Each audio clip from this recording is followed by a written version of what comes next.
MathMasters.com. And today we're going to look at Test 8, Section 3, number 2, which reads, the graph above shows the distance traveled d in feet by a product on a conveyor belt n minutes after the product is placed on the belt. Which of the following equations correctly relates d and m? So, when you're in the form y equals mx plus b, m is your slope, b is your y-intercept.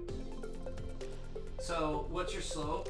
On a graph, it's rise over run. If you ever get this confused, you have to rise. You wake up in the morning before you go for a run.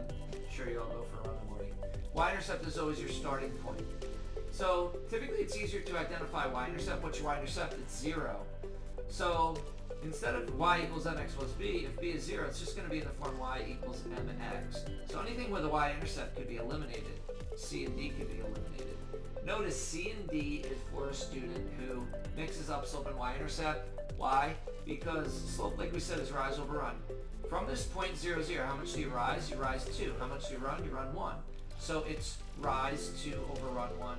So it's 2 over 1. Your answer is A. Now, sometimes I get students who are not, they don't remember y equals mx plus b, or they just never learned it well enough. What you could always do for these types of questions is you pick up a coordinate. You pick a coordinate on the graph and just plug it into each answer choice.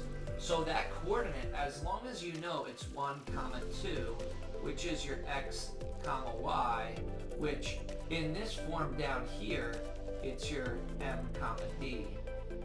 So you just put 1 in place of m, and you eliminate anything that doesn't give you 2 for d. So based on that, these don't work either. Only answer choice A would work. So that's if you don't remember how to do it. It's if you never learned it well enough. Also, it's if these things get tricky, I'll tell you how they get tricky. I've seen these where, like, let's say your y-axis goes by 1, your x-axis goes by 2, 2, 4, 6, 8, 10, 12, and 14. In that case, it gives the appearance that you rise 2 and run 1, but you're really rising 2 and running 2, because one box to the right is 2. So it'll keep you from that trap if you just pick a coordinate and plug it into each answer choice. Make sure you check every answer choice, because you got to plug it into 2 coordinates work for any given answer choice, then you know it's the correct answer. But if I just plug 1 in, it might work for more than one answer choice, so you got to make sure you check all your answer choices.